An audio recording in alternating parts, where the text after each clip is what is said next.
want to talk about habitat for wildlife post-fire, which I'm personally feeling very overwhelmed about right at this time being here, because there really isn't much habitat at all for a whole range of creatures. Reptiles, birds are kind of okay, there's still some canopy around. Last night I did hear a glider.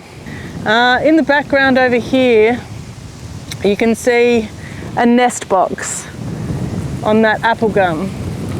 After the 2019 fires, my sister worked with Landcare and they put up, it must be a dozen nest boxes through this property. And one of the things with habitat that I've been thinking about with my family, it's not just habitat for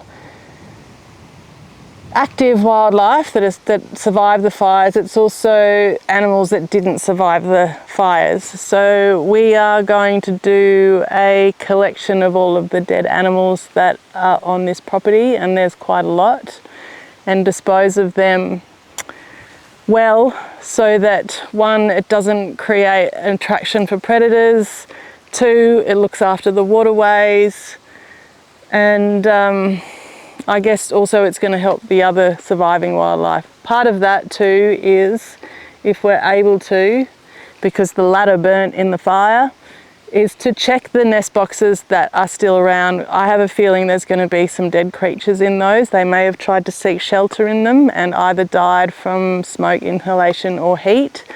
So they're essential at the moment, the nest boxes, because well, the 2019 fires pretty much took out a lot of habitat, and we're going to have to really try and help create new habitat at this point.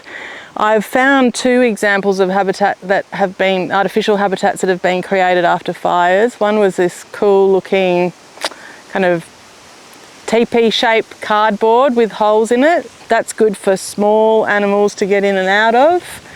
And also it's been used more extensively, it's kind of chicken wire tunnels with shade cloth on it. I probably won't be able to put too much of that around in the open paddocks because of the horses. I have to think about the horses either hurting themselves or disturbing animals. They will be curious and they'll want to know what it is. Habitat's probably, well, artificial habitat's probably the least I know about or have researched, because I'm just an advocate for proper habitat for animals and wildlife. So I'm making a decision to put these in places, one where I know there's no overhanging branches that could possibly fall that are burnt, not too close to water sources but close enough for refuge. I won't put it near a food source, and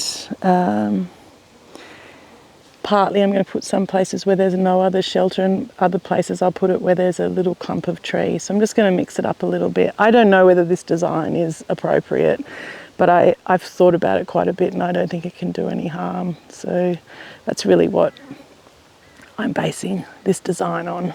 It's a super simple structure. I kind of modified the one that I saw online, that TP designed one. It's basically a cardboard box. It's got an end cut in each end so that if something's in there it can get out the other side if a predator comes along. I don't know, maybe bandicoots, or not, they tend to live under the ground a bit, birds, even reptiles.